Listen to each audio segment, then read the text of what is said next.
Radio, música y cultura. emsradio.es.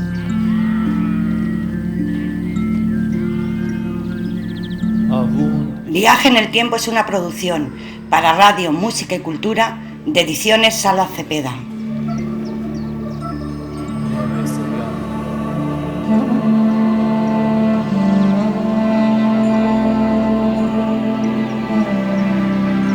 Viaje en el tiempo.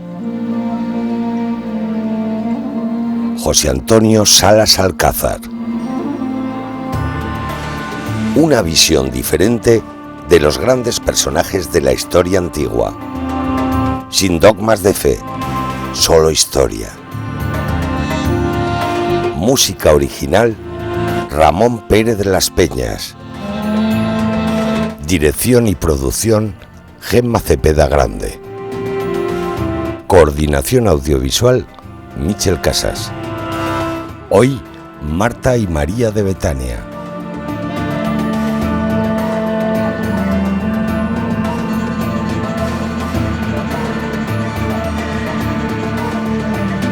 Hola a todos, muy buenas noches, bienvenidos. Hoy nuestras protagonistas son Marta y María de Betania, sin olvidarnos de su hermano Lázaro. Como vengo diciendo a lo largo de estos programas, haré una primera exposición en base a los manuscritos originales que tenemos por nuestras investigaciones, y con posterioridad estaré a vuestra entera disposición para cualquier tipo de pregunta. Comenzamos con la historia de Marta y María de Betania. Si os acordáis, el pasado programa, el miércoles pasado, cuando hablamos de José de Nazaret, él tuvo que huir a Egipto, huyó la Sagrada Familia amenazado por Herodes. Estando en una localidad de Egipto llamado Mesruín, muy cerquita en una aldea, se topa con un señor de nombre Eleazar. Este señor lo identifica a José por su acento, que es una persona de Israel, hebrea. Eleazar se presenta también como hebreo. Le comenta a José que tuvo que huir por la matanza de los inocentes de Judea a Egipto por temor a perder y que mataran a los 3 hijos. José le dijo que tenía la intención de volver a Israel, pero Eleazar le comentó: no lo hagas, porque ha muerto Herodes y su hijo Herodes Arquelao aún es más peligroso que su propio padre. Si quieres entra en mi casa y quédate con nosotros a vivir un tiempo. Se acercaron a una gran mansión, le abrieron las puertas y allí se encontraron Marta, María y Lázaro. Jesús tenía 4 años y 4 meses. Marta era la mayor y cuidaba de Jesús como si fuera un hermano, y también cuidaba del resto de sus hermanos. Pues muy bien, transcurrido 3 meses en ese palacio, la Sagrada Familia se despide de Eleazar y se van al Sinaí. Y posteriormente, una vez muerto Herodes Arquelao, se trasladan a Israel. Eleazar con sus 3 hijos hizo lo mismo, pero estando ya y sobre todo buscando una residencia en Nazaret, Eleazar murió, quedándose huérfano Marta, María y Lázaro, los 3 hermanos. Marta era la mayor y cuidaba de María y de su hermano pequeño, de Lázaro. Durante la etapa pública de Jesús, la relación que mantenía con esta familia, con estos 3 hermanos, era muy íntima. De hecho, en una ocasión entró en su casa y cuando entró María se puso muy feliz, muy contenta, se sentó al lado de Jesús, mientras que Marta estaba con sus quehaceres domésticos. Llega un momento que Marta se enfada, se acerca y le dice: a Jesús: Señor, dile a mi hermana que me eche una mano. Y Jesús le respondió para tranquilizarla: Marta, Marta, tú tienes muchas obligaciones, cierto es, pero tu hermana ha escogido la mejor parte y nadie se lo quitará. Jesús seguía predicando y la familia, los 3 hermanos, buscaron una residencia en Betania. Betania está a 3 kilómetros de Jerusalén. Muy bien, pues estando Jesús en la zona de Jericó, bastante retirado de Betania, le informaron que su amigo Lázaro estaba muy enfermo y que había muerto. Jesús tardó en recorrer esa caminata, ¿no?, de Jericó a Betania. Cuando llegó, ya había muerto. Marta salió corriendo a su encuentro y le dice: Señor, si hubieras llegado antes, mi hermano no hubiera muerto. Y Jesús le dijo: Marta, tu hermano resucitará, porque yo soy la resurrección y la vida. ¿Crees en eso? Y aquí, con vuestro permiso, voy a hacer un pequeño paréntesis. Ahora volveremos de nuevo a Betania. En el monte Hermón, en la falda del monte Hermón, Jesús le preguntó a sus discípulos: ¿y vosotros? ¿Quién decís que soy yo? Y le respondió Simón Bar-Jonás, lo que es lo mismo, Simón, hijo de Juan, apodado Pedro por Jesús. Y fue Pedro quien le dijo: tú eres el Hijo de Dios. Bien, pues ahora vámonos a la contestación que le da Marta a Jesús. Cuando Jesús le dice: yo soy la resurrección y la vida, ¿tú lo crees? Marta le responde: yo creo que tú eres el Mesías que tenía que venir al mundo. Pues si hemos hecho este paréntesis, mis queridos amigos, es por lo siguiente. De todos los manuscritos existentes, solamente 2 seguidores de Jesús confirmaron y públicamente la condición de Jesús de Nazaret como Hijo de Dios. Uno fue Pedro, nada más y nada menos que el primer obispo de Roma, el primer papa. Pero nos hemos olvidado de Marta. Y yo personalmente quiero aprovechar este programa para reivindicar el derecho que tiene Marta a ocupar el mismo sitio que ocupa Simón Pedro. Ella dijo exactamente igual que Pedro en su día le dijo a Jesús: tú eres el Mesías. Y no existe ningún otro discípulo ni nadie rodeado de Jesús que haya hecho tal afirmación. Pues bien, estando en Betania, María se quedó en casa. Marta fue a su casa, le dijo: María, el maestro te llama. Y fijaros, una cosa preciosa, porque fijaros con qué cariño llegaría María hacia Jesús, que le dio un abrazo tan grande, tan grande, tan grande, mientras lloraba, que provocó los llantos de Jesús. Cuando María acompañó a Jesús al sepulcro, después de 4 días muerto, Lázaro caminaba. En homenaje a la resurrección de Lázaro, se organizó allí en Betania una comida, un gran banquete. En el banquete estaban, aparte de Lázaro, María, estaba como siempre Marta, trabajando en la cocina, preparando todos los alimentos, para que todo estuviera perfecto. Después de celebrar el banquete, María, su hermana, coge un frasco de nardo y lo derrama sobre los pies de Jesús, al mismo tiempo que lo secaba con su cabello. Es curioso porque a eso se le llama unción.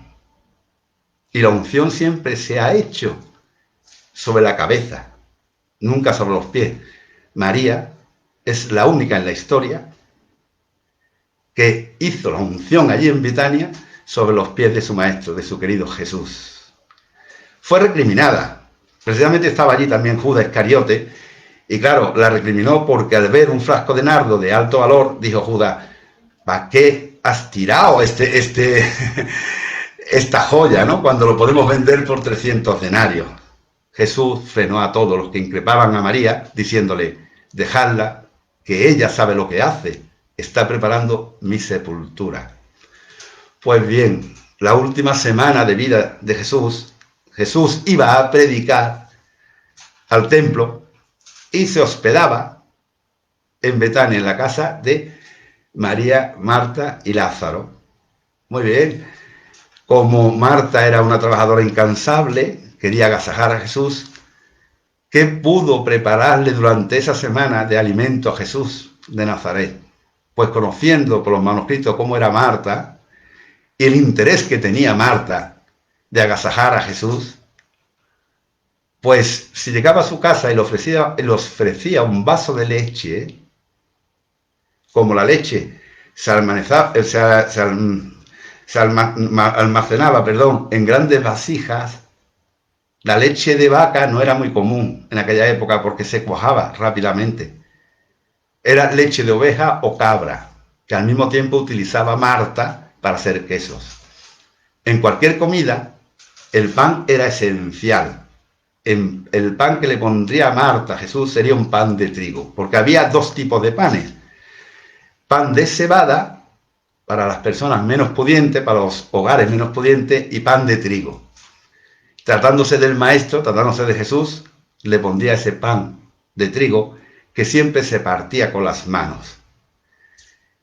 Si nos vamos al menú de la posible carne que Marta le pondría a Jesús, por agasajarlo, Marta podía contar con cordero, perfectamente. Lo que ocurre que el cordero, si es cierto, normalmente se ponía en los grandes eventos, incluso en la Pascua, ¿no? En víspera del Sabbat. De hecho, cordero fue lo que cenó Jesús con sus discípulos. Pues, además de cordero, una carne muy rica en aquella época y muy gustosa al paladar de los judíos era la carne de buey. O también Marta podría ir al mercado perfectamente porque había abundantes palomas y además salía muy bien de precio, y ponerle a Jesús carne de paloma. Respecto al pescado, como la semana es variada en alimentación, respecto al pescado, Marta podía ponerle un pescado que a Jesús seguro le encantaba. Y lo digo porque se familiarizó con él, porque es un pez típico del mar de Galilea, y Jesús estuvo con sus discípulos mucho tiempo en el mar de Galilea. Tilapia se llama el pescado. O bien, alternar tilapia con langostas. Respecto a las legumbres, Marta tendría todas las posibilidades del mundo, pero las dos legumbres más solicitadas al paladar y a la dieta de los judíos eran las lentejas y las habas. Todo eso, toda la comida, Jesús podía degustarla con agua, pero también con vino. El vino era un vino tinto, también llamado vino rojo. El vino es como todo, hay vinos mejores, vinos peores. De hecho, en las bodas de aquella época, que duraban mínimo 3 días, al principio se le ponía a los comensales un vino bueno, y cuando estaban un poco borrachín, le endiñaban, por permitirme la expresión, ese vino malo. Bueno, pues a buen seguro que Marta, si Jesús solicitó ese vino, le pondría un vino bueno. Y ahora, atento, porque lo voy a repetir en 2 ocasiones, porque esto tiene que estar riquísimo. Yo lo he bautizado como el postre de Marta.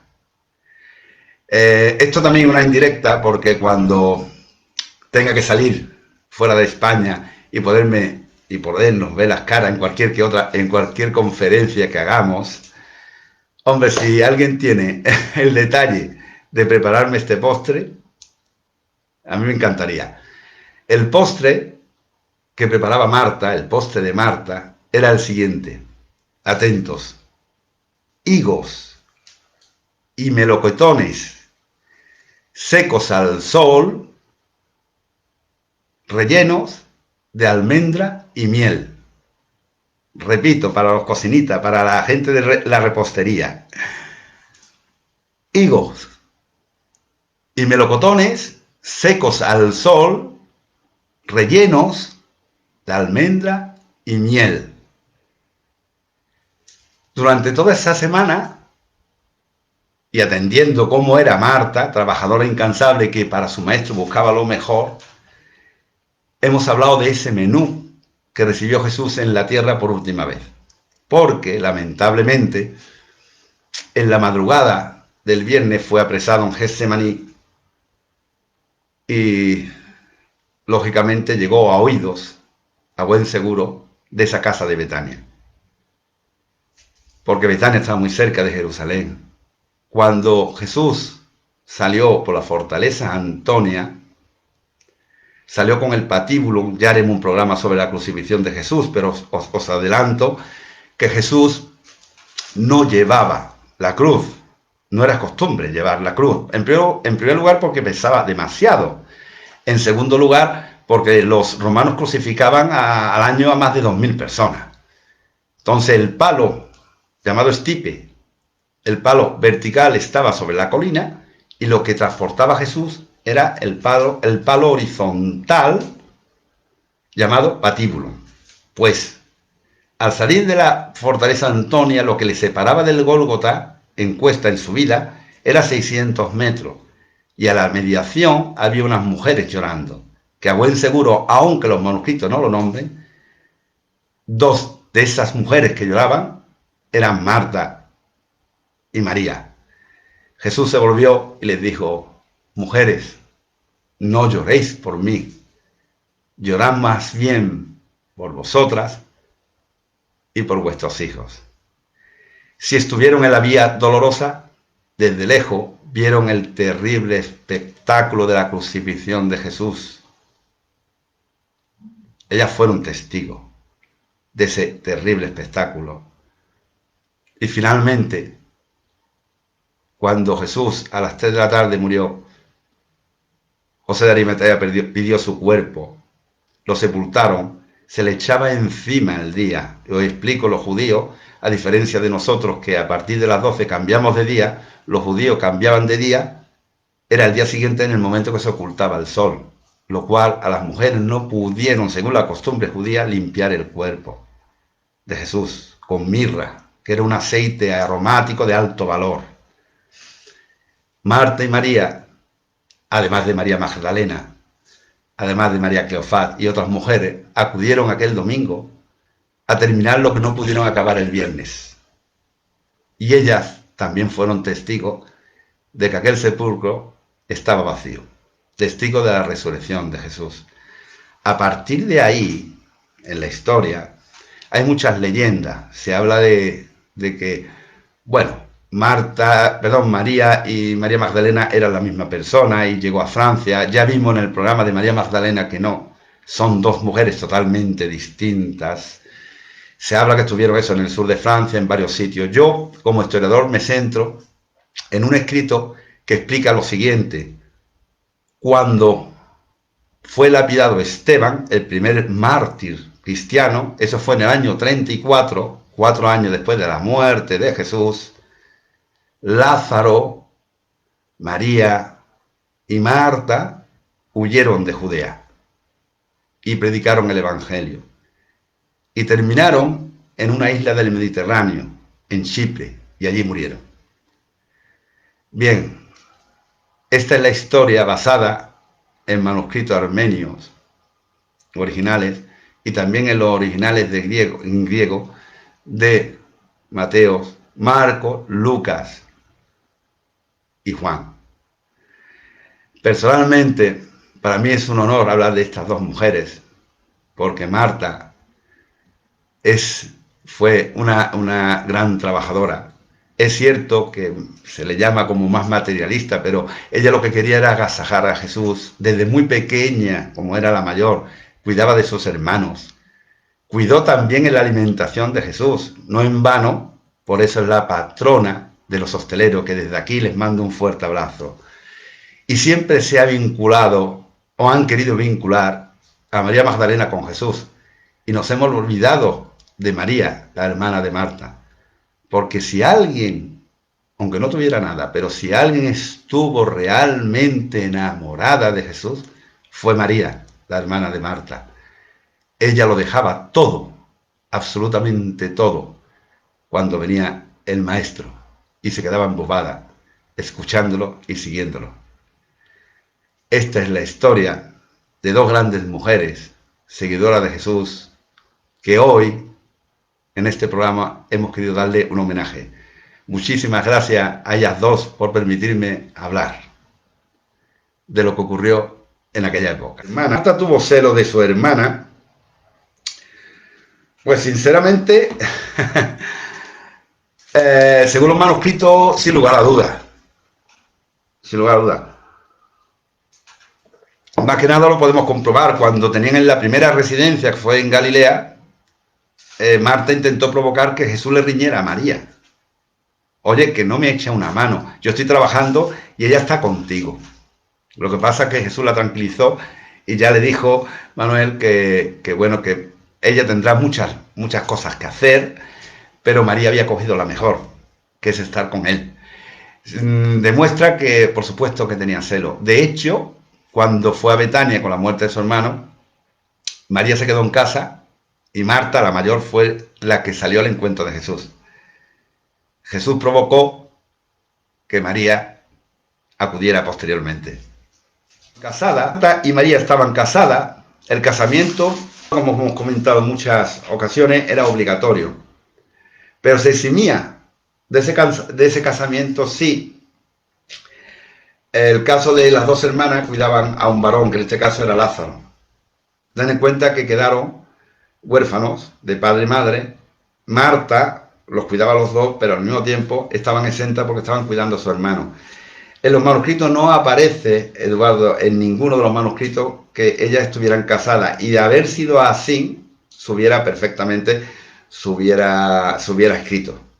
Por lo tanto, además se habla que una vez que murió Jesús y resucitó, se habla que fueron los tres en solitario, los tres hermanos, a predicar el Evangelio. Y nunca se habla de que estuvieran acompañados ni Lázaro, ni Marta, ni María. Que no han subido con María, que no han subido los altares, y ninguna iglesia católica la ha declarado santa, al contrario que su hermana Marta. Cierto es, hay que reivindicar, es que ha pasado lo siguiente, desde que el Papa Gregorio Magno en el 591, dijo que María Magdalena y María la de Betania era la misma persona, y la vinculó con una prostituta, una mujer adúltera, han vinculado un papel a María de Betania que no tenía. Yo creo, no soy nadie de la iglesia, yo soy historiador, que debería subir a los altares, por supuesto que sí. Porque la historia de María lo que hizo fue escuchar a Jesús, seguirlo, y se enamoró realmente de él, a buen seguro, porque ya digo, lo dejaba todo por estar con Jesús. Y pienso que sí, que debería de estar en los altares. Marta estuvo al pie de la cruz cuando Jesús fue crucificado. No aparece, al pie de la cruz estuvo María, su madre, porque se la autorizaría a Quinto Cornelio, que fue el centurión que estaba junto a Longinos, ahí cercano, porque María tuvo que justificar que era la madre, ¿no? Por eso la dejaron. Normalmente en las crucifixiones no permitían que los familiares o los amigos o las amistades sobre todo se acercaran a la cruz. ¿Por qué? Porque querían evitar avalanchas, ¿no? Y problemas. Entonces ellas sí estuvieron, pero estuvieron en la lejanía. Lo vieron todo desde lejos. Como la mayoría de las mujeres que seguían a Jesús. Solamente se le admitió la entrada por insistencia a María, la madre de Jesús, que la acompañó Juan. Según los manuscritos. La casa de María y de Marta y María era el refugio de Cristo, y los apóstoles cuando predicaban en su región. Era donde se guarnecían por las noches, y de eso era el gran agradecimiento a dicha familia de Lázaro. ¿No era así? Efectivamente.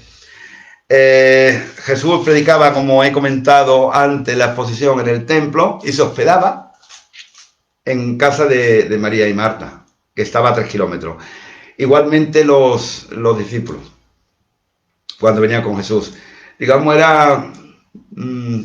quizá también sea la patrona de la hostelería, ya no solo porque sea Marta una persona importante a la hora de llevar una casa o a la hora de guisar, sino también porque ahí se hospedaban los seguidores de Jesús. Era muy cómodo porque Jesús en aquella época estaba perseguido, ya los fariseos estaban buscando la manera de capturarlo y la mejor manera de poder un poco dilatar su paso por la tierra era hospedándose a 3 kilómetros de Jerusalén, que era en Betania, en casa de Marta y María. Y Jesús se enamoró de alguna de ellas, y esa unción fue la última. Esa unción sí fue la última porque fue en Judea. Hubo otra unción en Galilea, pero eso fue anterior. Jesús, de él sí se enamoraron. No hay constancia de que Jesús se enamorara de ninguna mujer. Cierto es que Jesús le dio en aquella época un sitio a las mujeres que no tenían. Era lógico que las mujeres se enamoraran de él. Si además hablaba bien, predicaba bien y le daba un sitio que las mujeres en aquella época no tenían, pues es lógico que se enamoraran. Jesús, respecto a alguna mujer, no tengo constancia de que se hubiera enamorado. El amor de Jesús hacia las mujeres era en general, hacia todas. Igual que se enamoró de sus discípulos, igual que se enamoró de sus amigos, y, ¿por qué no?, de los niños, ¿no? ¿No es verdad que la cruz solo estaba destinada para los delitos contra el Estado romano? Exactamente. La cruz estaba destinada solamente para casos de sedición, una palabra que hoy en día conocemos, ¿no? Muy a menudo. Eso es ir en contra del Imperio Romano. Claro, pero ya veremos en sucesivos programas qué justificaron los judíos para que se convirtiera lo que ellos llamaban blasfemia en sedición contra el Imperio Romano. Lo tendremos además en el próximo programa que le vamos a dedicar a Poncio Pilato. Ahí saldrá el tema de la sedición. ¿Eran ricos Lázaro, Marta y María? Seguro. Bueno, de entrada, desde pequeño, Eleazar, que era su padre que aparece en los manuscritos armenios, pues vivía en un palacio. Ellos heredarían los beneficios del padre. Y además, Marta le servía con los mejores manjares a Jesús. Cuando se hospedaba a los discípulos, además organizaban banquetes, tenían recursos económicos, además viajaron después de la resurrección de Jesús y de la muerte de Esteban, viajaron para predicar el Evangelio. Para ello se necesita recursos, sí. No eran precisamente personas con problemas, ¿cómo llamarlo?, económico, ¿no? Que no concibe que nuestro actual Papa autoriza a María Magdalena como el 13 apóstol y no a Marta. Pues estoy de acuerdo. Yo he dicho antes, y además lo comento con todo el cariño, si antes hice el paréntesis, solamente hubo 2 personas, 2, que proclamaron a los 4 vientos quién era Jesús. Ni el resto de los discípulos, ni María Magdalena. Fue Pedro y Marta. Entonces estoy de acuerdo contigo. Pienso que tras la proclamación de Marta, reconociendo públicamente que Jesús era el Mesías, para Jesús, si estuviera aquí, inclusive, os digo que con total seguridad hablaría con su santidad y le diría: la basílica se va a llamar la Basílica de San Pedro y Santa Marta. ¿En algún momento pudieron dudar Marta y María de Jesús cuando Lázaro murió y él no acudió? Buena pregunta, vamos a ver. Cierto es que, según los manuscritos, la duda existió, porque cuando Jesús estaba en Jericó y se desplazó después a Betania, ya Lázaro llevaba muerto 4 días. Ante la pregunta de Marta, si maestro, ¿no?, o señor, si hubiera estado aquí, mi hermano no hubiera muerto, eso demuestra de que ellas, durante esos 4 días, al ver, porque claro, mandaron emisario para informarle a Jesús de que su hermano había muerto. Si en ese momento ni María ni Marta veía que se acercaba a Jesús y pasaban un día, 2, 3, las dudas la tuvieron seguro, sobre todo por el comportamiento de Marta. María Cleofás, María Salomé y María, eran las 3 Marías. ¿Quién era Salomé y Cleofás? Le dedicaremos un programa a las 3 Marías. No quiero tampoco desvelarla a las 3 Marías porque, bueno, habrá un programa sobre estas 3 mujeres y, pues, además tienen su importancia, ¿no? Y será un programa que lo asociaremos con Juan y con María, la Madre de Dios. Muy pronto haremos ese programa, pero me ha encantado la pregunta. Eran las tres Marías. Que si Marta y María no fueron perseguidas porque Jesús se alojaba en su casa, pues sinceramente pienso que la noticia de hospedarse Jesús en Betania era precisamente para que no supieran dónde pasaba la noche. Lo cual, a menos que alguien le informara en aquella época, pero la verdad, y lo digo sinceramente, que era una escapada que hacía Jesús del templo de Jerusalén, porque sí corría peligro, y digamos, el hospedaje de Marta y María fueron de incógnito. Sí es cierto que según los manuscritos, 4 años después de la muerte y resurrección de Jesús, emigraron de Judea. Eso significa que estaban amenazadas. Llegó esa historia de que ellas eran amigas íntimas de Jesús y por eso tuvieron que huir y terminaron en la isla mediterránea de Chipre. Espero que os haya gustado.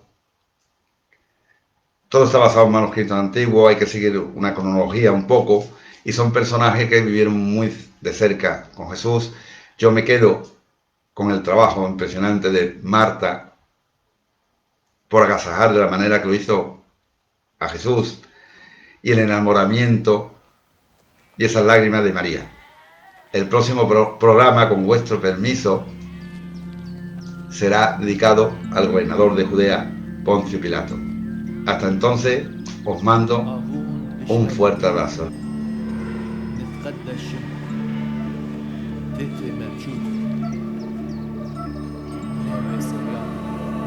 Thank you.